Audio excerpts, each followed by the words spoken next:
അധികം താമസിയാതെ ഗൂഗിൾ ഇപ്പോൾ ഇന്ത്യയിൽ ടെസ്റ്റ് ചെയ്യുന്ന ആപ്പായ ടാസ്ക് മെയ്റ്റിലൂടെ ഉപയോക്താക്കൾക്ക് പണം സമ്പാദിക്കാം. ഗൂഗിൾ നൽകുന്ന ചെറിയ ജോലികൾ ചെയ്താൽ പണം നിങ്ങളുടെ ബാങ്ക് അക്കൗണ്ടിലെത്തും. ആപ്പ് ഇപ്പോൾ അതിൻ്റെ ബീറ്റ അവസ്ഥയിലാണ്. ചില പദസമുച്ചയങ്ങൾ റെക്കോർഡ് ചെയ്യുക, ചില കടകളുടെയും മറ്റും ഫോട്ടോ എടുത്ത് നൽകുക തുടങ്ങിയ ജോലികളായിരിക്കും ചെയ്യേണ്ടത്. ഗൂഗിളിൻ്റെ നേരത്തെയുള്ള ഒപ്പീനിയൻ റിവാർഡ്സ് ആപ്പിന് സമാനമായിരിക്കും പുതിയ ആപ്പിൻ്റെയും പ്രവർത്തനം. ഒപ്പീനിയൻ റിവാർഡ്സ് ആപ്പിൽ ഇപ്പോൾ തന്നെ പ്ലേ സ്റ്റോറിൽ ഡൗൺലോഡ് ചെയ്യാനാകും. എന്നാൽ അതിൽ നിന്ന് ലഭിക്കുന്ന പണം പ്ലേ സ്റ്റോറിലേക്കുള്ള ക്രെഡിറ്റായാണ് ലഭിക്കുന്നത്. ചില ചോദ്യങ്ങൾക്ക് ഉത്തരം നൽകുകയാണ് ഈ ആപ്പ് ഉപയോക്താക്കൾ ചെയ്യേണ്ട കാര്യം.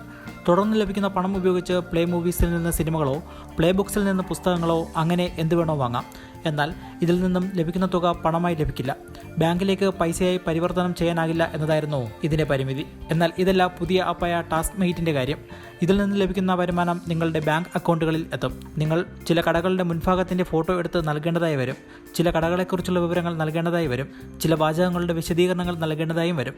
ഇങ്ങനെ ലഭിക്കുന്ന പണം ആപ്പിൽ നിന്ന് ഉപയോക്താവിൻ്റെ ഈ വാലറ്റിലേക്ക് നീക്കാം. അല്ലെങ്കിൽ ഏതെങ്കിലും ഇൻ-ആപ്പ് പേയ്മെൻറ്റ് സിസ്റ്റത്തിലൂടെയും പണമടയ്ക്കാം.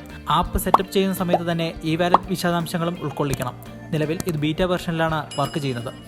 ആപ്പ് ഡൗൺലോഡ് ചെയ്യാനായാൽ പോലും ആരെങ്കിലും നിങ്ങളെ ക്ഷണിച്ചാൽ അഥവാ ഇൻവൈറ്റ് കോഡ് കിട്ടിയാൽ മാത്രമേ നിങ്ങൾക്കിപ്പോൾ ആപ്പ് ഉപയോഗിക്കാനാകൂ. എന്നാണ് ഈ ആപ്പ് എല്ലാവർക്കും ലഭ്യമാകുക എന്ന് ഗൂഗിൾ പറഞ്ഞിട്ടില്ല. പക്ഷേ അധികം താമസിയാതെ എല്ലാവർക്കും ഈ ആപ്പ് ഉപയോഗിക്കാൻ സാധിച്ചേക്കുമെന്നാണ് റിപ്പോർട്ടുകൾ പറയുന്നത്.